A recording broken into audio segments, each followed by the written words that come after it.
Real quick, before we get into the show, I wanted to share a new service called Getita that Ken and I have been using that has made us over $10,000 in Amazon reimbursements. The service requires no monthly subscription, and Getita collects a small percentage of the money they recover for you. It takes less than 5 minutes to set up and works on all Amazon marketplaces. Go to Getita.com, Getida, and enter promo code FTM400. That's FTM for Firing the Man 400 to get your first $400 in reimbursements commission free. How much money does Amazon owe you? Welcome everyone to the Firing the Man podcast, a show for anyone who wants to be their own boss. If you sit in a cubicle every day and know you are capable of more, then join us. This show will help you build a business and grow your passive income streams in just a few short hours per day. And now your hosts, serial entrepreneurs David Schomer and Ken Wilson. Welcome, everyone, to the Firing the Man podcast. On today's episode, we continue our conversation with Johnny Kozinski. For those of you who missed it, tune in last week where we talked about the state of e-commerce, the state of the aggregators, and a lot of really good conversation. In this episode, we're going to get into the roadmap to exit, and Johnny has a lot of great things to share. On to the episode. Like I said, I'm going to go and search, and here I have. I found it. So one of the first things that we do when we're bringing on a brand, once we've gone through that audit, we really understand, we break it up effectively into these 5 buckets, right? For those of you who are listening, I'm just going to talk through it as well. You can very easily understand what I'm talking about here. So we look at products, we look at brand, we look at marketing, operations, and business management. And on the back of that, what we're effectively doing is there's these boxes that effectively drive towards smaller and smaller boxes. It kind of looks like a spider web, if you will. We're looking at these 6-month increments where we're putting in things that we know take time and effectively other goals that we have over this 6-month incremental journey, over this 24 months to exit. So we're setting our metrics at the start. So what do our metrics look like today from a revenue perspective? How many products do we have? And what does our distribution look like? Are we a purely Amazon brand? Do we have a DTC, wholesale, retail? Where do we sit? So we're marking all of that down. And then we're sitting and we're saying, right, what do we expect at exit our revenue to look like, our product, our distribution? Obviously, it's not written on this version of it, but we're always focused on margin as well. It needs to, that's, for those of you who don't know, when we talk about, exit valuation, it's typically on the EBITDA and it's a multiple on the baseline of that. So margin is really, really important. If you're listening to this podcast, you already know that. Ultimately, we work our way through and we look at it and we say, what products do we think we can take to market, knowing the time dependency in how long it takes to actually iterate? Is there any level of IP protection that we can put towards it? So effectively what this looks like, I might have a version. So I have like a mock version that I've pulled up here, where the typical one looks a lot more robust than this. I remember when I was trying to put an example up, I just threw in a few very simple to digest examples. But what you're looking at now is in the first 6 months, build roadmap for 15 products, explore 5 new manufacturers. The next 6 months, engage product designer agency, finalize IP protection plan. We'll work our way through and we'll commit to these goals across each of these 6-month periods. And like I said, our management consultants sit with the team and sit with the founder or the key personnel inside of the brand, and we're actually making sure that we're aligned, that we're delivering, and if there's issues, we're working through it. So for example, when we're going through something like this, if you don't have a Shopify agency, we're going to help you source that agency. We've pre-vetted heaps of agencies from Amazon brand management, IP and patent law, manufacturers, supply chain logistics, 3PLs. So we're actually coming in here, and I think one of the big material differences coming back to the aggregator space here is that we're saying, particularly in this instance, we're not trying to own and operate this brand and grow it. What we're trying to do is we're trying to bring high value bolt-ons to free up a founder to focus on the 15 products that they'll look to bring to market and exploring those 15 manufacturers. And we'll have an agency handle a lot of these things, because ultimately it doesn't matter who acquires the brand. They're either going to absorb that and bring it in-house for, if they have that infrastructure, or they'd likely just continue to leverage the resources, given the margin makes a lot of sense. So again, I'm going to stop myself because I can clearly talk forever and just hear from you guys if you have any questions. If you want me to pull this down, over to you guys. Yeah, no, I really like this. One thing that is standing out to me as we look at this example is remove all non-performing SKUs and simultaneously build a roadmap for 15 products. And so I think that let's talk about non-performing SKUs for a little bit. How would you define that? And at what point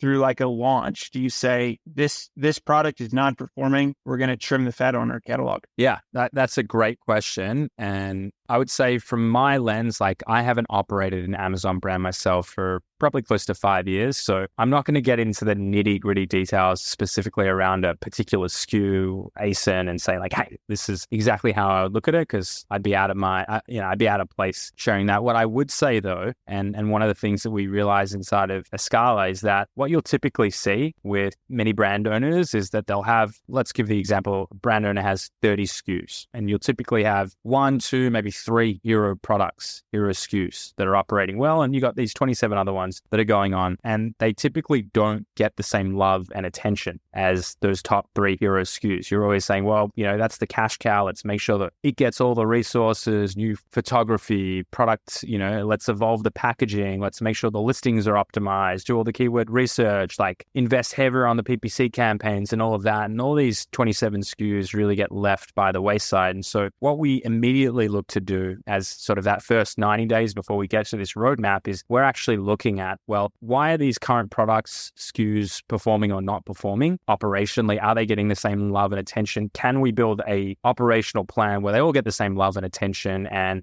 it's an even disbursement of how much creative each listing gets in every element. Let's say it's a purely focused Amazon brand. And based on the back of that, based on the back of now actually looking at it and saying, we've actually tried to give it the same attention. The margin isn't there. The level of competition continues to grow. We don't really believe like this is something that 6 and 12 months from now, we can actually compete with. And I'll give you the example of one of the brands that we've invested in. They're incredible brand owner, incredible business owner, someone I really respect and just think they're honestly a creative genius in how they approach product development, and they just understand their niche so well. It's scary. It seems to happen every year that product is brought to market, becomes $1 million SKU almost overnight, and within the space of a 12 to 18 month period, you get Chinese competitors coming in, selling a very similar product at a lower quality for, half the price. And all of a sudden that multi-million dollar SKU starts to dwindle. And that's become a repeatable thing. But that SKU doesn't mean we're going to kill it because it's now doing $500,000 or $1 million if it was doing $2 million. We're just looking to evolve and bring more products to market, knowing that if we can free up their time, we're able to actually bring more products to market. So really long-winded answer for you, Dave, in that we're really starting to build the important metrics attached to the SKU and looking at, have we done everything that we can? Do we see that when we look to sell this product, or rather this brand, in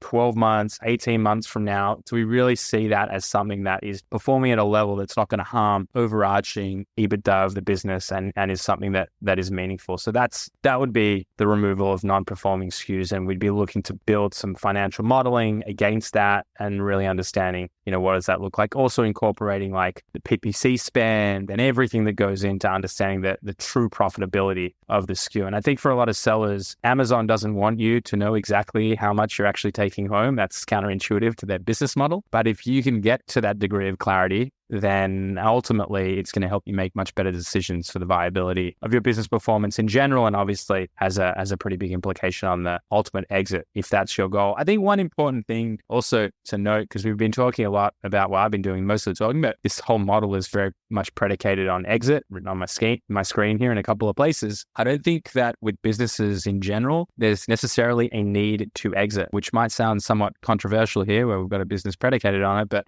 my point in all of this is that, with e-commerce businesses, sure, it's expensive to grow. As you grow, so too does your inventory and your media spend. And it's a really cash intensive business just in general and how it's built. But if you could build that from 20% to, a dream 40% margin and you really get your metrics right, then there's no reason why you can't just sit on that for the next 5 or 10 years and just bank that cash and diversify your investment. So I just always feel sort of compelled as well in sharing with people that, while exit is definitely a very exciting opportunity and something that is super material, there are businesses that make sense to just be absolute cash cows and start to diversify your investment and create a portfolio of other opportunities as well. So yeah, I somehow got to a very far away from the point here, but no worries. I hope it's helpful. Yeah, no worries. And so Yoni, a couple of follow-up questions here. And then for the listeners, if you're not able to see that Yoni's screen, Yoni's advised he's going to send us the link and there'll be a downloadable in the show notes. And so when you get home, if you are home and you're listening to this, just go to the show notes and download that sheet because it's got a ton of information on there. And it was kind of broken down into multiple sections with brand, product, operations, marketing, and each one kind of blended together, which I really like. And so it was a very thorough roadmap and breakdown of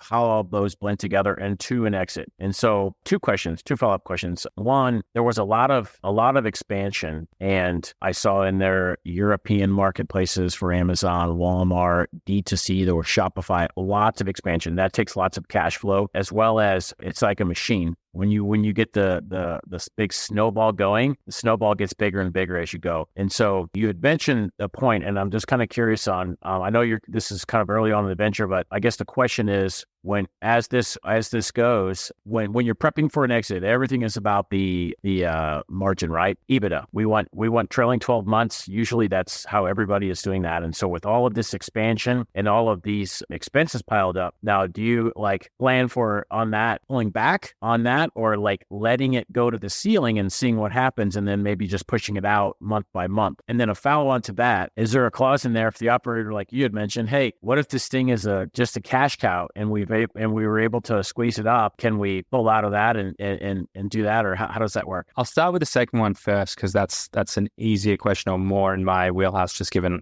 how we built the agreements. Our model is predicated on the exit. We now have been operating with a handful of these brands. The earliest one we invested in was probably 10 months ago. Right now we make nothing. So we're very clear that at the start of this journey that, we're looking to sell this brand in 2 years. The founder has to have exit in 10. Otherwise it's not a fit, because otherwise there's a shift. Now, on the other side, if the business is going to plan or going better than hoped, and we want to push that out because we say, if we can grow it another 10%, 20% over the course of the next 3 to 6 months, let's do it. Then that's a conversation that we can obviously strategically have. But, we couldn't all of a sudden flip the script and say, you know what, let's just hold on to this the next 10 years, because ultimately, it just changes that operating model. I would say that's our current state. We're attached, a credit facility. Who knows what the future holds? And if we do the things that we hope to do, then ultimately that might shift. And as that becomes true venture and, who knows where the actual capital comes from, maybe the model starts to evolve. I would say from a personal perspective, South Cole or not, what we've built inside of Escala and Multiply Me is effectively the building blocks to facilitate a business like South Cole. But for me, I see so much opportunity beyond that. And just coming back to sort of my philosophy, Escala can understand, fix, and build any business that exists. And we've focused on e-commerce to date, but we have dabbled in a few other areas and seen some pretty good successes. We're starting to work with some VCs that have, a host of portfolio companies and sort of moving into more of a scale-up phase. And, we're looking to explore that market, and Multiply Me can find high-value, low-cost talent. So we can effectively strategically scale the business and create efficiencies and reduce the operating costs, both from an operational perspective and a staffing perspective. And for me, when I meet founders that are as passionate and motivated as I am, I wish that I had the resources that I have today. 4 years ago, it would make a world of difference to sort of how I would operate. So I would say on a personal level, I'm very open to looking in time at investing in companies and, injecting our resources that we have inside of Escala and Multiply Me. And South Cole is one example of that requires an exit. But I guess my point on all this is that I really believe in this type of model where we can really help people grow and hit their potential. And I don't think that forcing them to exit is, the long-term strategy here. It just makes sense when we talk about e-commerce businesses, how capital intensive they are and how our capital structures are created. So that's second question. First question, you're going to have to remind me. First question is, there was a lot of expansion and a lot of plans, 6 months, 12 months, 18 months. And so, EBITDA, trailing 12 months. How do we make that shift there on the cash flow piece and into squeeze for exit or let's say optimize for exit? Yes. So I dropped that little nugget earlier on, and let me preface all of this with saying I'm not the investment banker.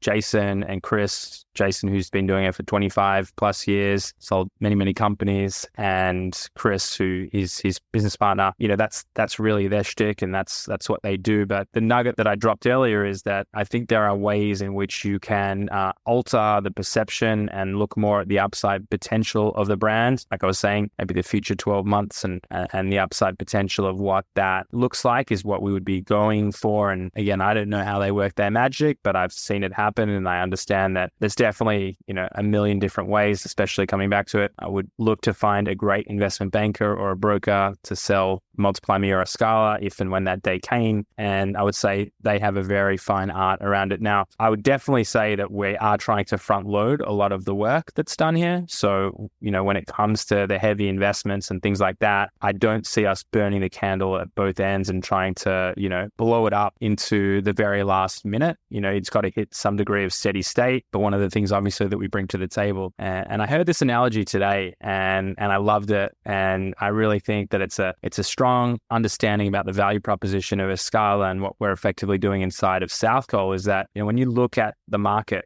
and you look at, I was having a chat with Chad Rubin, if you know Chad, Prophecy. He built Scubana as well. Great dude. Anyway, he was saying that, he was asked the question, does he invest in property or, he's renting his thing. He's like, well, I'd prefer to invest in property. It appreciates, it adds value, and that's great. And he said, well, when you look at a company, right? When you're looking at a company, effectively what you're doing is you are renting the talent until they leave, and then they're gone and you lose it all unless you have processes attached to it. And that's where you really, the asset that is the business or the brand. And so what we're looking to do here as well is we document all of the processes that happen inside of the business and create a much more valuable asset when it comes to exit, because any potential buyer can look under the hood very quickly and understand exactly how to run and operate this business. And, sometimes we'll even build in how to scale it. So coming back to the question, we definitely would front load components of it. I think there'd be an element where we're trying to actually sell on the future upside potential. And the last point about it is that we're talking about, at this point, larger brands that are likely going to go to a strategic or PE firm. So it's going to make a lot more sense to them than, a typical aggregator that 2 years ago was just a bidding war for who would pay the most for the exact same thing, because it made sense at the time that maybe makes a little bit less sense today. Yeah, just one comment is I think, having everything like Multiply Me, Scala, having everything involved there. So when you do go to market, someone looks under the hood, they're going to see like a nice structured, I think that just elevates it even more. As a buyer, look shopping around it, I saw that out. Oh, wow, this is like crucial, especially, going to PE strategic where they're going to put something in place. Cool. So David, any last questions for Yoni before we run him through the fire round? No, this has been an awesome discussion. Really good to learn more about South Call and everything that Yoni's been up to. And I think it gives a lot of our listeners some things to be thinking about, whether they're going into an exit, thinking about an exit, or maybe you're just on the front end of building a business that they eventually want to exit. So a lot of great discussion here, and awesome episode. So let's get into the fire round. Absolutely. Yoni, you ready? I am. I hope I don't have the same answers as I gave last time. I can't remember what they were. I don't either. So we're on the same page. All right. What is your favorite book? Favorite book would be, I'm trying to think of things that I've read most recently. I'm reading a book right now. I think it's called The Founder's Dilemma. And it's an actual study that's done on about 10,000 founders, and just really interesting to see like all of the things that you might think are like unique to you and the stages of your business. And like, do I give up equity, or what does it mean to have an effective partnership, or how do I pick my business partner? All those types of questions. They've done like a real study. So I found that in my most recent reads, I'd say that's pretty good, but can't really look past books like Traction, EOS, and, from a professional standpoint, and Multipliers by Liz Wiseman. I mean, you know what? Let's stop there. Oh, yeah. Those are all great books. So Founder's Dilemma. Excellent. What are your hobbies? I'm big into my weightlifting, big fan of my dog over here who's asleep, spend a lot of time together. Yeah, swimming, pretty active guy, and genuinely enjoy reading. Okay, excellent. What is one thing that you do not miss about working for the man? Having to put together an entire strategy piece and presentation, having to think like my boss's boss and how she thought about a situation, and trying to reverse engineer it so that I could play the whole corporate game as to there's no value in what I'm delivering, but I'm delivering it to appease everyone else. I do not miss even 1 second of that. I love that answer. Yeah, being more agile, right? Quicker. Last one. What do you think sets apart successful e-commerce entrepreneurs from those who give up, fail, or never get started? Focus. I think focus is absolutely everything, and being very intentional and sticking it out. And even if you don't get it right the first, second, third time, I think that it's absolutely key. But coming back to those that don't start, I mean, you got to be in it to win it. And your worst possible outcome is probably a nice salaried job working for the man. So what have you really got to lose? Yeah, I love the answer also. David, over to you to close out the show. Absolutely. Yanni, if people are interested in getting in touch with you, whether that be through a Scala, Multiply Me, or South Call, what would be the best way? You can find me on LinkedIn, Johnny Kozinski. I'm relatively active there. Yoni at Multiply Me, MII, or We Are a Scala, or southcall.co. I mean, all of those will hit me. So yeah, always happy to help, give any unsolicited advice. It's usually terrible, but yeah, that's probably where you find me. Thank you so much for being a guest on the Firing the Man podcast, and looking forward to staying in touch. Thanks for having me, guys. Before you go, we wanted to share a new service that Ken and I have been using called Getita that has made us over $10,000 in Amazon reimbursements. The service requires no monthly subscription, and Getita collects a small percentage of the money they recover for you. It takes less than 5 minutes to set up and works on all Amazon marketplaces. Go to Getita.com, Getida.com, and enter promo code FTM400. That's FTM for Firing the Man 400 to get your first $400 in reimbursements commission free. How much money does Amazon owe you?